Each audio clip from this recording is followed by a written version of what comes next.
Hello students, आज हम बात करते हैं हिंदी की लेसन 3 बस की यात्रा के बारे में, जिसके लेखक हैं हरिशंकर परसाई और जिसमें लेखक ने परिवहन निगम की बसों पर करारा व्यंग्य किया है। तो चलिए शुरुआत करते हैं उनकी बस की यात्रा की। एक बार लेखक अपने चारों मित्रों के साथ बस से जबलपुर जाने वाली ट्रेन पकड़ने के लिए अपनी यात्रा बस से शुरू करने का फैसला लेते हैं, परंतु कुछ लोग उन्हें इस बस में बैठने के लिए मना करते हैं, लेकिन लेखक नहीं मानते और उस बस की यात्रा करने के लिए तैयार हो जाते हैं। किंतु बस की हालत देखकर लेखक हंसी में कहते हैं कि बस पूजा के योग्य है।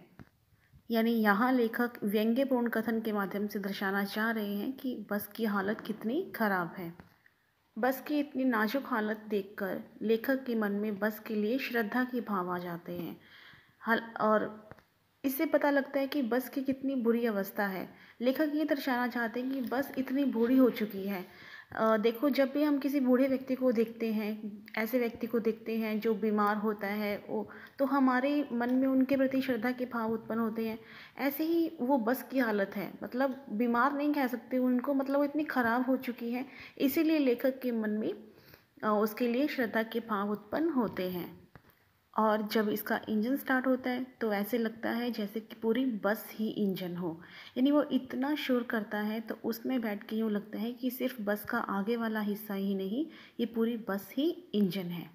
और जब लेखक उसमें बैठे तो उन्हें यूँ लगा कि मैं सीट पर बैठा हूँ या सीट मुझ पर बैठी है। उन्हें मतलब वो सीट इतनी आरामदायक नहीं थी। उन्हें लगा कि पता नहीं मैं सीट पर बैठा हूँ या वो सीट मेरे ऊपर बैठी है।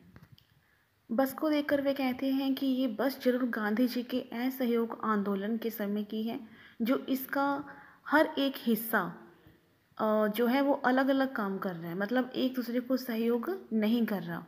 क्योंकि बस पुरानी हो चुकी है तो सब हिस्से इसके, सब जो पुर्जे हैं वो इसके अलग अलग काम कर रहे हैं। कुछ समय की यात्रा के बाद बस रुक जाती है और पता चलता है कि पेट्रोल की टंकी में छेद हो गया है।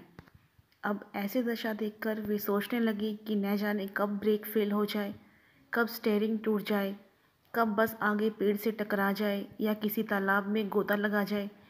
तो ये सब बुरी भावनाएं उनके मन में, बुरे विचार उनके मन में आने लगते हैं बस की दशा को देखकर। और जब बस दोबारा रुक जाते हैं तो उन्हें उनका मन आत्मग्लानि से भर जाता है। मतलब उन्हें खुद पे गुस्सा आता है, बुरा लगता है खुद के लिए कि वो इस बूढ़ी, मतलब इतनी वृद्धावस्था में जो ये बस है इसमें बैठे ही क्यों। इंजन ठीक हो जाता है, बस फिर से चल पड़ती है, लेकिन अब बस पहले से भी और धीरे चलने लगती है।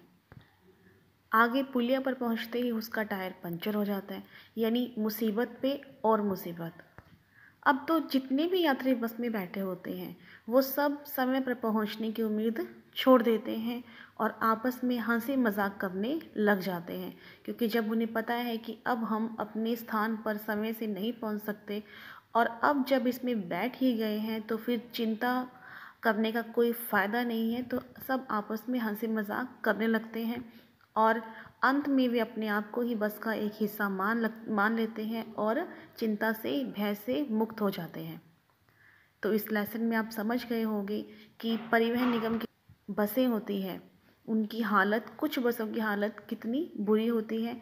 इस लेसन के माध्यम से लेखक ने हमें ये दर्शाया है व्यंग्यात्मक तरीके से कि बस की हालत इतनी ख़राब हो जाने के बाद भी उसे वो लोग चलाते ही रहते हैं। आई होप आपको ये लेसन समझ में आया होगा। बाकी इसकी सारी डिटेल आपको PDF में मिल जाएगी, वहाँ से इस लेसन को रीड कीजिए, उसके बाद ही इसके क्वेश्चन आंसर अटेम्प्ट कीजिए। Okay, thank you.